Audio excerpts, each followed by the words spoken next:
Good morning, people in the south. How you guys doing? My people in the east, how are you guys doing? My dudes in the west, how have you been? And my fellow entrepreneurs in the north, good evening. How are you guys doing? So, we're back again, and we are pushing, and we still try, and we are holding on. I will always say this because that's all we need for our faith to to present itself. We need a lot of it. We need a lot of faith to continue going on this journey, to continue walking this journey. So there's something that have grabbed my attention, which led me to think of doing this episode as well. So generally our economy, we see a lot of products and services disrupting one another, and it's normal. Question is, who is next to be disrupted? Because I believe it's not nice to be disrupted, but it's the nature of the business. It's the nature of things in our vicinity in terms of economics. So one disrupts another and so on and so forth. The one that disrupted the other 2 years ago will be disrupted 2 years later as well. So that's how it goes. It's an ecosystem of disruption. So today I'm going to talk about disruptive innovation. Disruptive innovation in a sense that we understand what it is and what it does. What is it that we can look for in disruptive innovation? Because I've been mentioning a lot of these words in my episodes: disruptive innovation, disruptive innovative ideas, disruptive innovation ideas, disruptive this, disruptive that. And today I want to touch on it and see if I can expand a bit on disruptive innovation so that everyone understands what disruptive innovation is. So what is it? What is disruptive innovation? Basically, what is disruptive innovation? How do we take advantage of this thing, disruptive innovation? So this is what happens. In a layman's term, I always do things to the lowest level for the layman to understand. When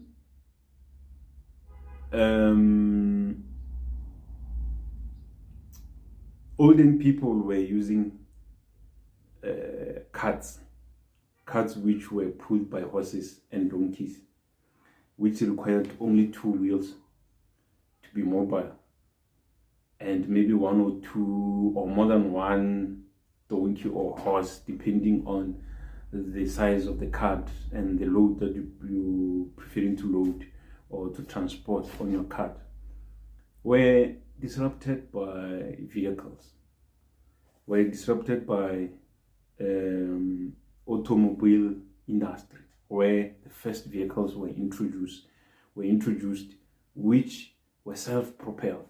So they did not need a horse or a donkey to pull them. So the self-propelled vehicles, I think they were using a steam engine, where they actually disrupted the carts.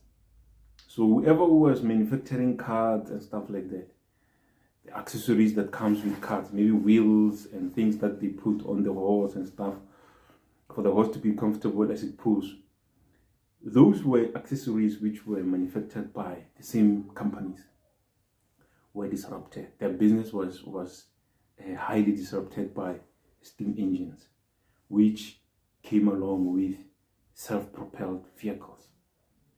That's disruptive innovation. Steam engine companies which were manufacturing those type of engines were also disrupted by internal combustion engines.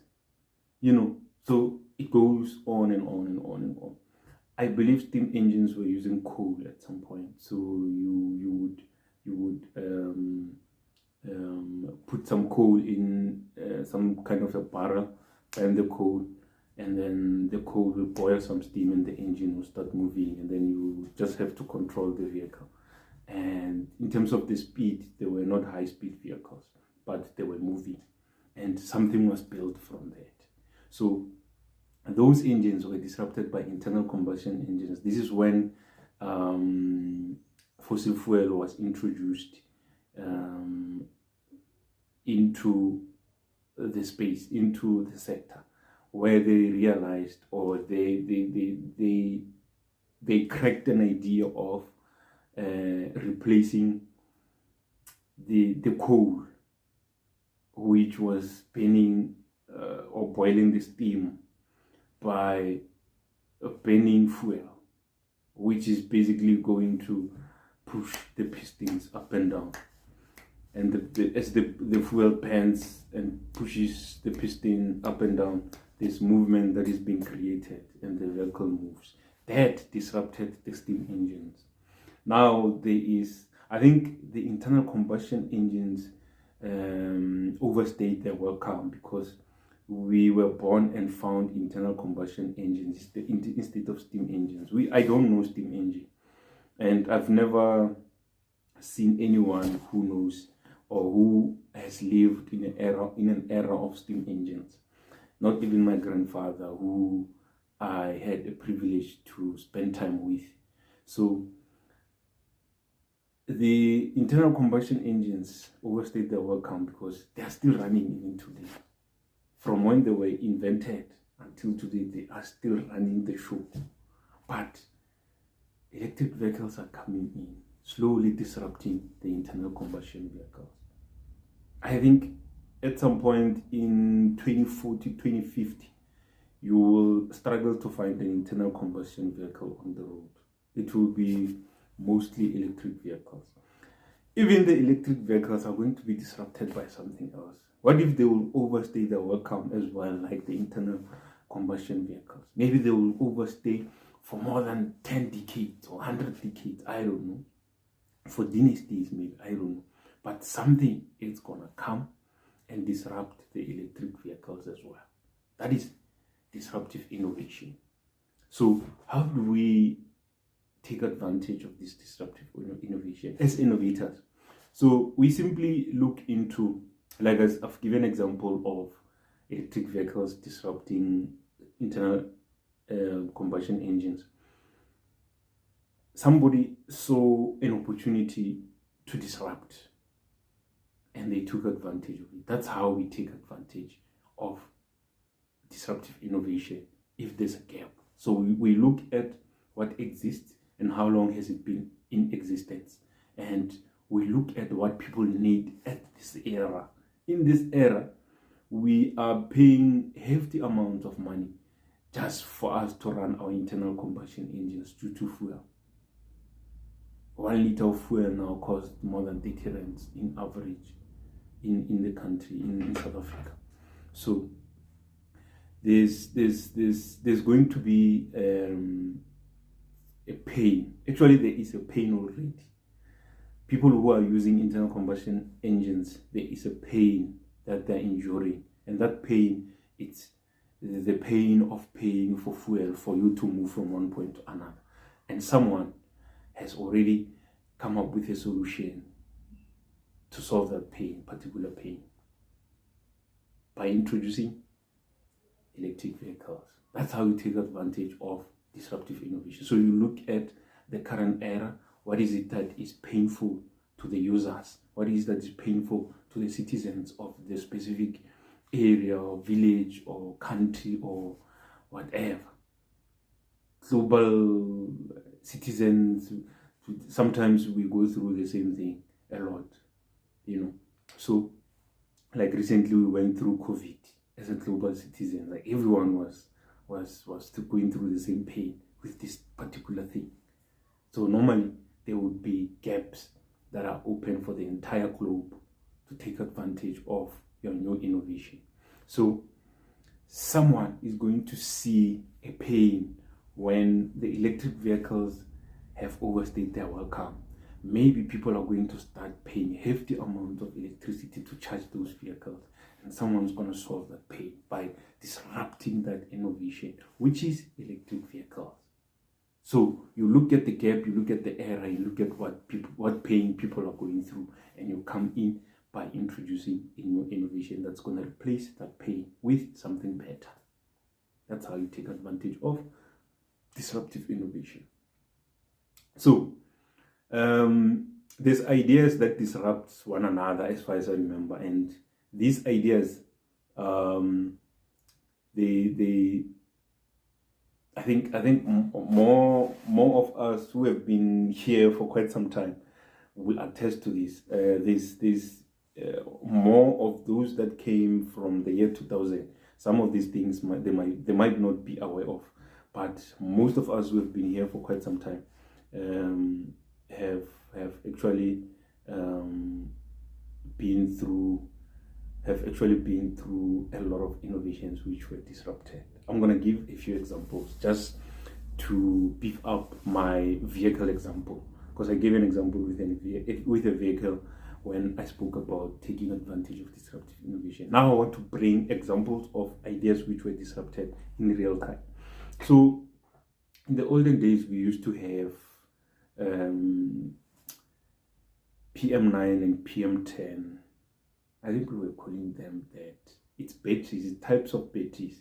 PM9, it's a type of battery which was this size. I think it was a square shape, this size. So this battery was used for radios. Household radios were using batteries. They never used electricity. So that battery comes with male plugs, and then your radio has got female plugs. So when you replace the battery that is worn out, you will plug the female plugs on the male plugs of the battery, and then you've got a new battery for the radio. That battery will run for a month if you are saving the energy, because what we used to do with such batteries was to listen to the news and listen to the story times. So the story times on radio were very important for us during our time. So we would come and sit together and listen to the story times on specific radio stations. I think most of the radio stations had story times where they were, it's a drama, like they were depicting certain behavior in a form of a drama, and the drama would play for about 15 minutes. We loved those things. So we used the radio for specifically that.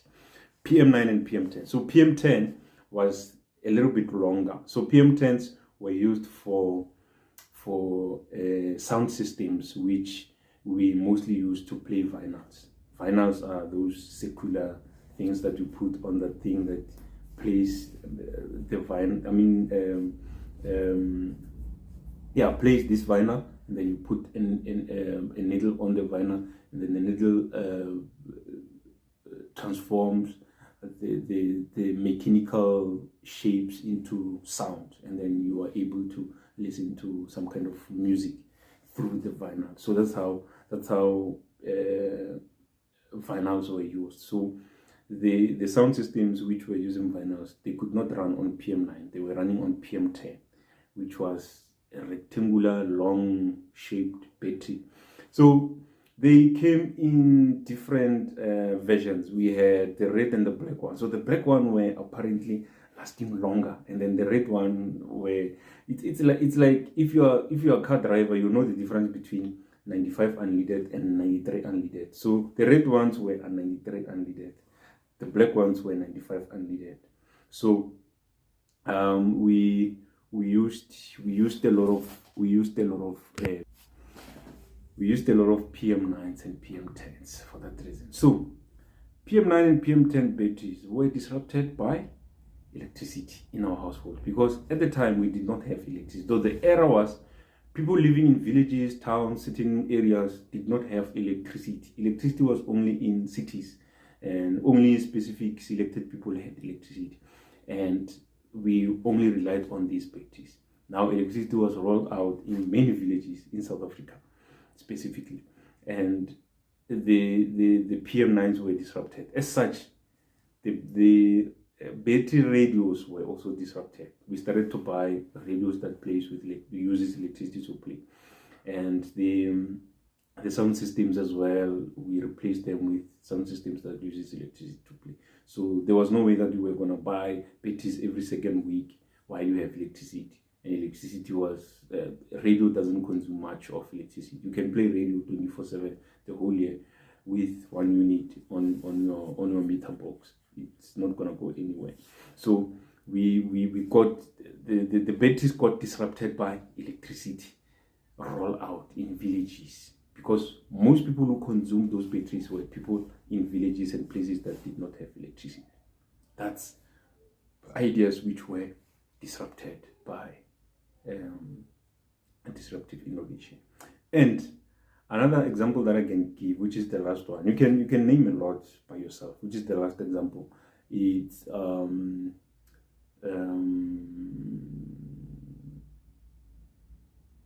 I wanted to give the camera example, but a lot of people are still using cameras over phones, because cameras are more capable to do many other things than phones. So I'm not going to give that example. It's not practical yet, or does not align yet. If you go to a soccer match, you will never find a journalist using a cell phone to take pictures. And look at the pictures that they're taking. They can snap a soccer player running, and the guy will appear like he's standing. A cell phone can never do that. So what's another example that I can give from top of my head? What did we see being disrupted? There's something we used to do a lot, especially young people, in terms of music. We used to utilize cassettes to play music. So cassettes were I'll show pictures of these things so that those that don't know what I'm talking about will see what I'm talking about. Cassettes were the only media that we could use to play music. So it's this thing that has two wheels in it. It's just a box a thin box that has two wheels in it, and then it's running a tape within it. So this tape was able to record music. So when you put it on your sound system, the sound system is able to read what is on the tape, and it plays that out in the form of sound. So cassettes overstayed their welcome as well, but they were quickly replaced or disrupted by CDs, compact discs. So compact discs, as they came in to disrupt cassettes, no one could believe that this thing can play 50 songs just from this disc. I replaced the disc in. So at the time, not many households had a sound system that could play a compact disc. So if your household had a sound system that could play a compact disc, you were almost rich, So compact disc came in and disrupted the cassettes.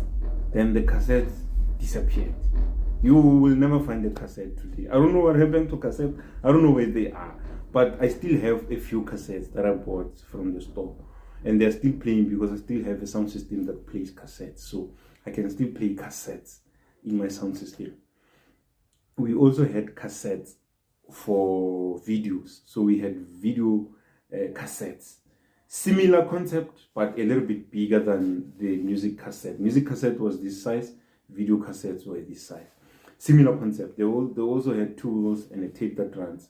And then you put it in a VCR. Then the VCR will read out the video. Then you connect it to your TV. Then you're able to see. And then came a DVD. DVD player. DVD, it's a digital versatile disc. It was able to play movies better than the cassette. The picture was clearer. The sound was clearer and crystal. Everything was top notch. And everyone moved to DVDs. And then we did away with cassettes. I used to have a lot of video cassettes, but I don't know what happened to my video cassettes. Somehow they disappeared. I don't even have one. I don't know what happened to my video cassettes. Some people are still playing DVDs even today. Some people are still playing CDs in their cars. You must know, when you see somebody playing a CD, you must know that particular CD disrupted a cassette. And then CDs today, in terms of music, are being disrupted by USBs. So USBs are disrupting CDs big time. So if you're still playing a CD, sometimes we get worried of the kind of person you are, because no one plays CDs anymore. If you drive on a bumpy road and that thing gets crashed, you must just forget about that song, because that song is not going to play nice again. And DVDs as well, if it gets scratched, it will get stuck a lot of time while trying to watch a movie. So today we're watching movies either from USBs or through other avenues like Netflix and stuff like that. So we don't use video cassettes anymore. We don't use DVDs anymore. But in terms of DVDs, there's still a lot of households that still have DVDs. They are still holding these DVDs, and these DVDs are still playing. So those are the things that were disrupted by the other. Now, let's go to retail. If you go to retail stores today, you will recall that online shopping is hugely disrupting physical shopping. So there's going to be a time where you don't find people in the stores, in the grocery stores or any other store. You will not find ordinary people doing shopping in those stores. And this affects the retail stores' sales very badly in this sense. When we walk into a store physically, you'll find chocolates and chips and those kind of sweet stuff being advertised next to the tills and stuff like that. And besides that, when you walk into a retail store, you pick things that you did not plan to buy. And mostly those things, they improve their sales and they promote some of the new products that they have. So you will always get to the shop and buy things that you did not plan to buy, as long as you still have some money that you can afford to buy those things. So if we're no longer going physically into the stores, no one is going to buy those things. No one is going to buy extra things, So the sales are going to hugely get affected by exactly that. But online shopping, it's skyrocketing now. Now, everyone that's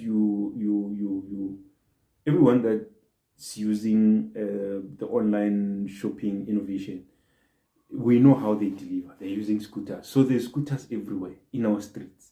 So these scooters are taking over our country. If this is not the only country where scooters are everywhere. Go 5 years, 7, 10 years ago, there were no single scooter in our country, in our roads, delivering groceries. Today, there's 100 scooters passing on my street, hundreds of them. I can sit and count. I can sit on top of my roof from 6 o'clock in the morning and start counting the number of scooters going up and down. I assure you, the number will get to more than 100. That's how busy scooters are coming in to disrupt physical shopping. And the till operators are going to be delivery specialists, because they're no longer going to sit there and assist any customer who wants to pay at the till. So they've already started. When you do shopping physically in the retail stores, you will mingle a lot with till operators, pushing trolleys in the same retail store, buying stuff, trying to put together orders that are coming through for online shopping and scooter delivery.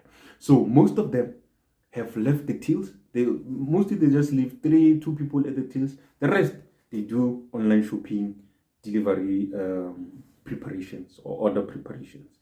They are the people that are filling the store now. The store is with those people. Now we're mingling with them. So it's the disruption of the new innovation that is coming in, and everyone is going to end up going online to do shopping, because we're no longer relying on physical shopping only. For you to do physical shopping, you need to pour petrol or catch a taxi to go to the mall. All those costs have skyrocketed, and you're going to calculate those costs before you can decide to go to buy physically. Instead, go to an app, buy, let them deliver to your doorstep. That's it, simple as that. Convenience is everything today. Now, most of this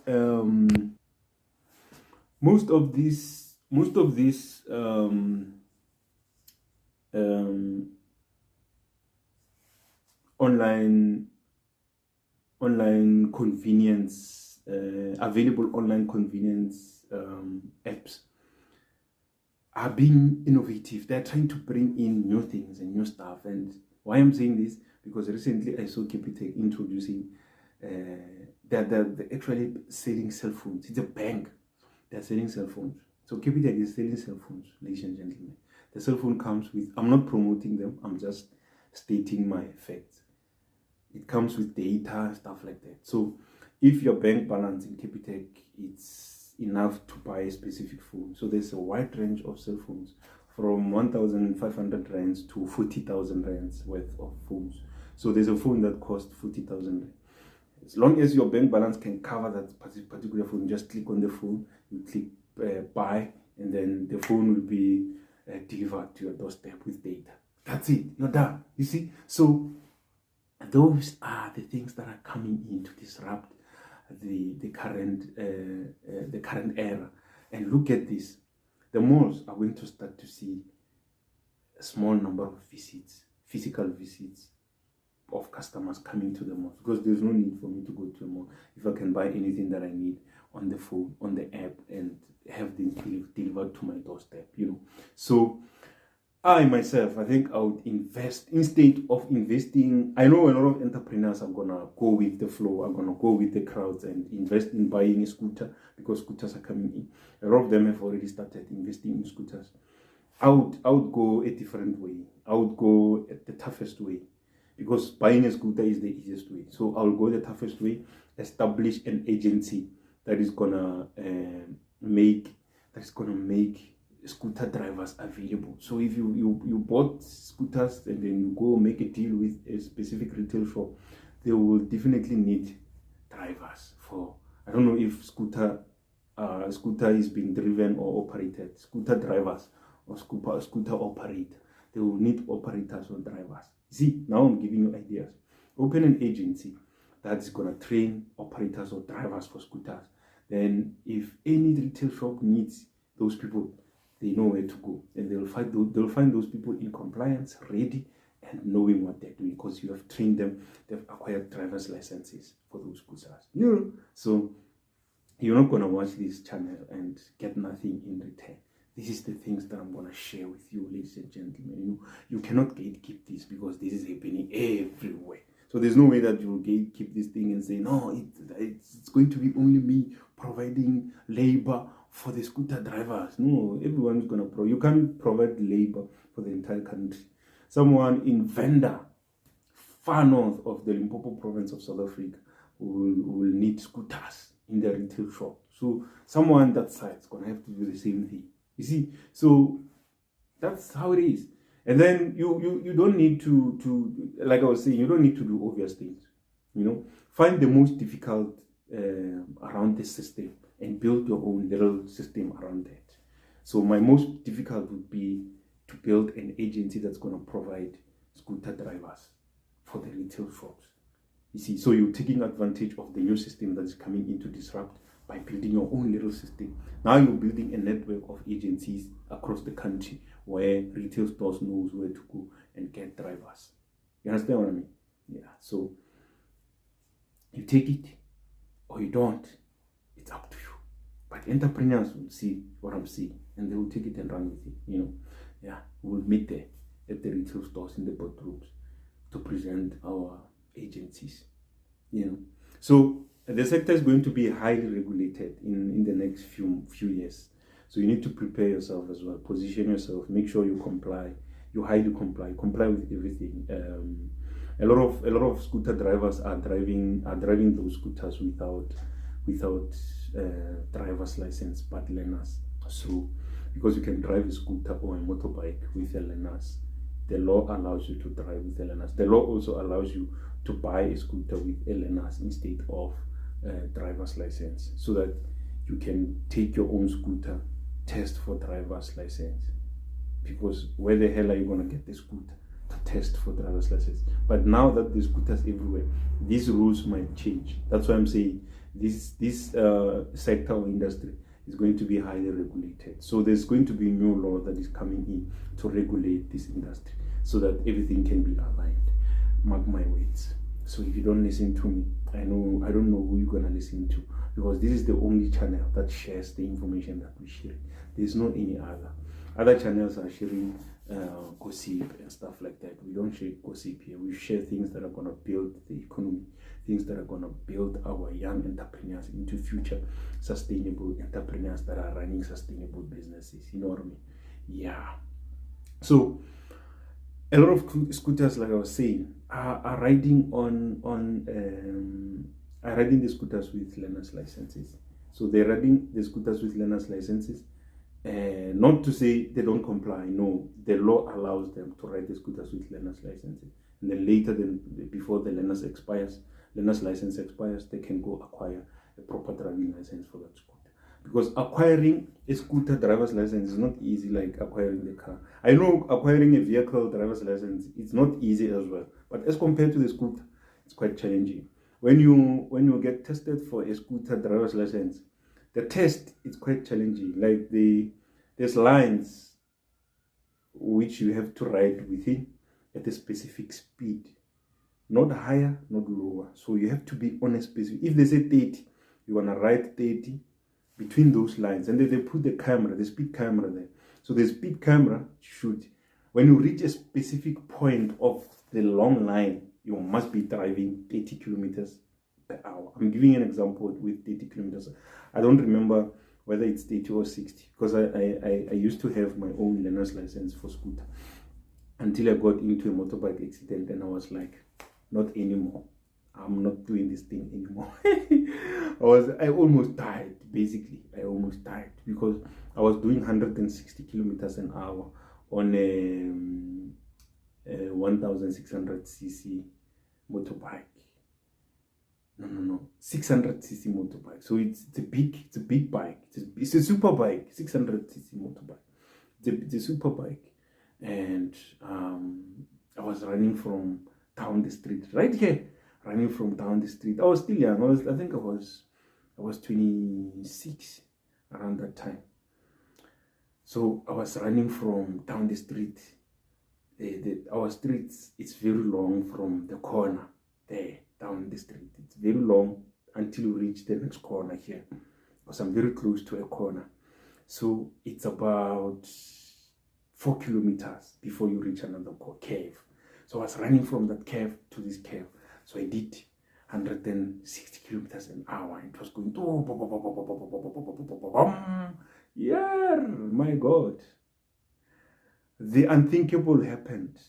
It rained the night before, and there was a lot of sand on the street, on the road, on the tar road. So as I was doing that much of a speed, and I'm approaching the curve, I have to reduce speed. So I tried to apply rear brakes. Then the sand did its thing. Then the motorbike almost swerved. Then I figured, no, this is not gonna work. Let me apply the front brakes. Front brakes are worse. Then I threw myself off. Fortunately, I was trained to stay on the bars when I get in an accident or something. I should not leave the bars, because once you leave the bars, the front wheel is gonna do this and you're dead, you're gone. It's finished. End of the road for you in this life. So I stayed on. I hit the rock, I hit sand, I went between trees, I went in the field. I did not wear a helmet. I had just a little t-shirt with short sleeves. I had sneakers on, and everything was just risky, but I never let go of the bars. So it went through all of those and then went back to the road. And when I look at the speed, I dropped from 160 to 80, from 80 to 60. Then I was able to brake and stop. And I was like shaking like hell. I've never been to hell, but if there's shaking in hell, that was the shaking that I was going through. My whole body was shaking, the ribs, the liver, the tongue, the eyes, the hair was shaking. I was like, because I saw death right in front of me. Do you know what 160 is? Just 100 kilometers an hour. That's it. I'll continue the story next time. So check out our YouTube channel, this very same channel. There's an episode that we did The name of the episode, I think it's the first episode. I think I was wearing this jacket when I started with the first episode about a year ago. The name of the episode, because we labeled each episode. Just go scroll to the very first episode that we did. It's called Ideation. That's where you will see when we talk about how ideas come through so that you can complement your disruptive innovation ideas with how the Almighty communicate with us to create and build for ourselves, because we were created and we were given powers to create and build. So don't forget to subscribe. There will be a pop-up here. Just click on the pop-up. The pop-up will be the head or the face of this face will pop up here. Just click and click subscribe. You'll be part of this journey. So I'll see you again next week.